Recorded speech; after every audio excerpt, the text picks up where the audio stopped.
2017 learning আপনাকে স্বাগতম। আজকে আমরা দেখব 3D নিয়ে কিভাবে কাজ করে সেটা নিয়ে আমরা আজকে আলোচনা করব। তো 3D সম্পর্কে আলোচনা করার জন্য কোনো একটা আর্টওয়ার্ক করে আমি আপনাদেরকে দেখাবো।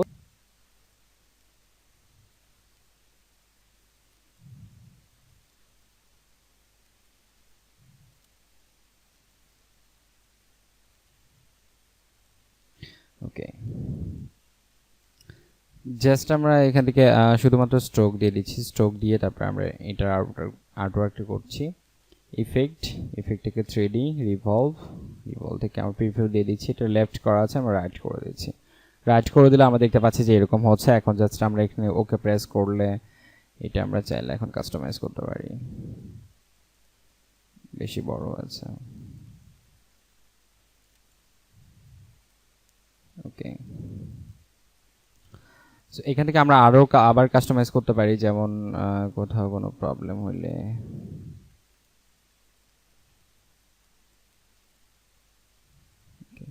এইভাবে আমরা এটা চাইলে এটা আমরা কোথাও কোনো আবার যদি কাস্টমাইজ করতে চাই সেক্ষেত্রে আমরা এটা আবার চেঞ্জ করতে পারবো এইভাবে। জাস্ট আমি এটা দেখাচ্ছি। তো এরকম একটা জিনিস দেখেন, আমরা খুব সহজে কিন্তু আমরা এখানে আর্ট করে ফেলতে পারছি। খুব সহজে আর্ট করে ফেলতে পারছি। আবার সাপোজ আমি যদি এটা একটু সরিয়ে দিই,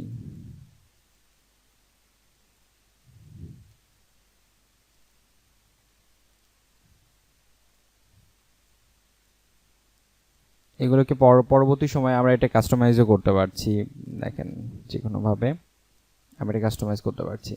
এখন বিষয় হচ্ছে যে এটা যদি আমরা কোনো একটা ডিজাইন করতে চাই, লাইক আমি যদি এটাতে একটা পেয়ালার মতো করতে চাই, সেক্ষেত্রে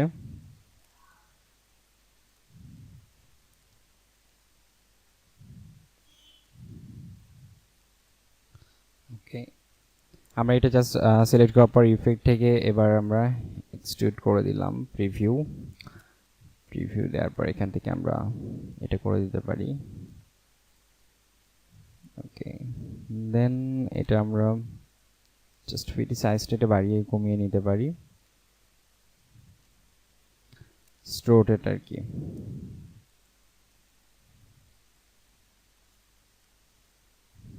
ওকে, দেন ওকে। তারপর এটা সাইজ এখন আমরা যদি আবার বাড়াতে চাই সেক্ষেত্রে আমার পুনরায় যেটা করেছিলাম সেইভাবে জাস্ট একটু করে বড় করে দিতে হবে, তাহলে এটা সাইজটা বাড়বে আর কি। সো আমি বড় করার কোনো প্রয়োজন মনে করছি না। দেন আমরা এটা জাস্ট রাইট বাটন ক্লিক করে অ্যান্স থেকে আমরা সেন্ড টু ব্যাক করে দিচ্ছি। সেন্ড টু ব্যাক করার পর এটার ভিতরে দিই। ওকে, ওকে। তারপর চাইলে নিচে আমরা একটা দিতে পারি পিয়ালা থেকে। ওকে, দেন ইফেক্ট 3D রিভলভ, এগুলোকে রিভলভ করতে হবে, রাইট। ওকে, সো দেন ওকে।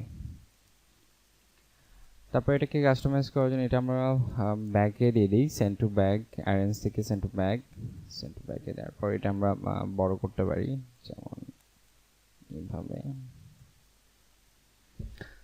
এবং এখানে যদি আমরা আবার কোনো শ্যাডো অথবা ইফেক্ট দিতে চাই, ছোট অথবা বড় করতে চাই, সেক্ষেত্রে আমরা আবার প্যান টুল নিয়ে কিন্তু এটা যখন চেঞ্জ করে ফেলবো তখন দেখতে পাচ্ছি যে এখানে বড় অথবা ছোট এরকম কিছু হচ্ছে। সো এইভাবে এটা চেঞ্জ করা যাবে। এবং লাইক আমি যদি আরও যদি এখানে শ্যাডো অথবা আদার্স কিছু দিয়ে ফেলি, তাহলে যেমন এরকম করে লাইক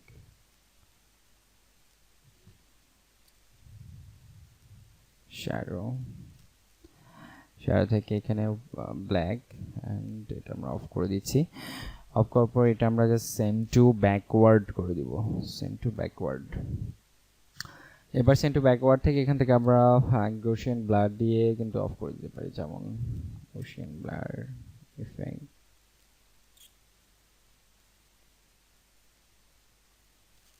জাস্ট একটা শ্যাডোর মতো একটা ইফেক্ট সৃষ্টি করছে আর কি। এবং আমরা এটাতে চাইলে ওরা কাপ করতে পারি।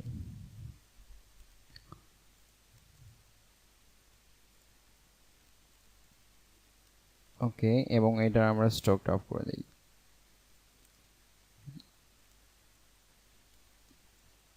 রিভলভের সিস্টেমটা এরকম আর কি। এখন আমরা চাইলে এটাতে কিন্তু মানে এইটাতে কিন্তু আমরা একটা লেভেলও লাগাতে পারি। সো লেভেলগুলো খুব ইজিলি এটা লাগানো সম্ভব। লেভেলেরটা আমরা দেখতে যদি চাই তাহলে আমাদের প্রথমে একটা লেভেল তৈরি করতে হবে। সো ফার্স্ট টাইম আমরা একটা লেভেল তৈরি করে নিচ্ছি, জাস্ট ধরে নিচ্ছি যে এটা একটা লেভেল হবে এবং সেটার কালারটা একটু ডিফারেন্ট হবে, এরকম এরকম একটা কালারে আমরা জাস্ট এখানে লেভেল তৈরি করব। সাপোজ গ্রাফিক স্কুল দিয়ে আমরা যদি এখানে এটা হোয়াইট কালার করে দেই এবং এটা বড় করে দিই, একটু ছোট,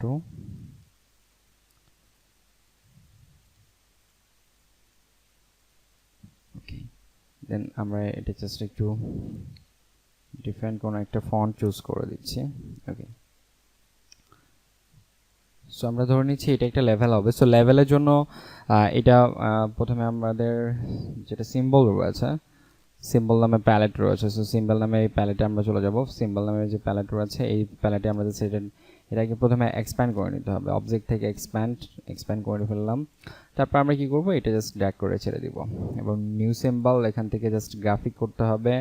নিউ সিম্বলের জায়গায় আমরা নাম লিখে দিচ্ছি গ্রাফিক স্কুল। তারপর আমরা জাস্ট এখানে ওকে প্রেস করছি, ওকে ডান। এটা কিন্তু ভিতরে চলে গিয়েছে। এবার আমরা জাস্ট এটা আমরা জাস্ট সিলেক্ট করব। সিলেক্ট করার পর আমরা যদি আবার যদি 3D-তে যাই, 3D-তে যাওয়ার পর এখান থেকে রিভলভ করি তাহলে এখানে হবে, বাট সাপোজ আমি যদি 3D থেকে এটা করি তখন নিউভাবে একটা ইফেক্ট সৃষ্টি হবে। সো আমরা এখান থেকে অ্যাপিয়ারেন্সে যাব, অ্যাপিয়ারেন্স থেকে এটা কাজ করব। অ্যাপিয়ারেন্স থেকে আমরা দেখতে পাচ্ছি 3D রিভলভ রয়েছে এখানে, 3D রিভলভ। দেন এখান থেকে প্রিভিউ দিয়ে আমরা এখান থেকে ম্যাপ আর্টে যাব। সো ম্যাপ আর্টে যাওয়ার পর দেখতে পাচ্ছি এটা নিচে শো করছে। সো তারপর আমরা এটা চেঞ্জ করে দেখব, এই যে এখানে শো করছে, আমরা এখানে এটা অ্যাড করব। সো এখানে অ্যাড করার জন্য আমরা এখান থেকে নাম থেকে এই যে দেখেন গ্রাফিক স্কুল যেটা আমরা এখান থেকে সিম্বলে অ্যাড করলাম সেটাই এই ভিতরে শো করছে এবং এটা নিচে হয়েছে। সো এটা আমরা ডিলিট করছি। এটা এখানে কাজ করবে না। সো আমি এটা আবার ডিলিট করছি, ক্লিয়ার করে দিচ্ছি। এটা জাস্ট আবার ম্যাপারে যাচ্ছি। ম্যাপার থেকে আমাদের এটা একটা একটা করে চেঞ্জ করে দেখছি যে কোথায় এটা কাজ করবে। টোটাল 6টা রয়েছে এখানে, ওকে। আই থিঙ্ক এখানে কাজ করবে। সো ম্যাপার, এই যে আমরা এখান থেকে যদি ম্যাপারটা একটু সরিয়ে দিই, গ্রাফিক স্কুল, ওকে। আমরা জাস্ট এটা আরেকটু ছোট করে নিই, বেশি বড় হয়েছে, ওকে। তারপর আমরা এটা ওকে প্রেস করি। ওকে প্রেস করার পর এটা আমরা জাস্ট একটু রোটেট করলেই হবে, একটু ঘুরিয়ে দিলে আমরা ওকে করলে কিন্তু যে লেভেলটা আমরা এটা তৈরি করলাম সেই লেভেলটা কিন্তু আমরা হচ্ছে যে সেই ইউজ করতে পারবো। তো এই হচ্ছে মোটামুটি 3D-র কাজ। সো এই ছিল আজকে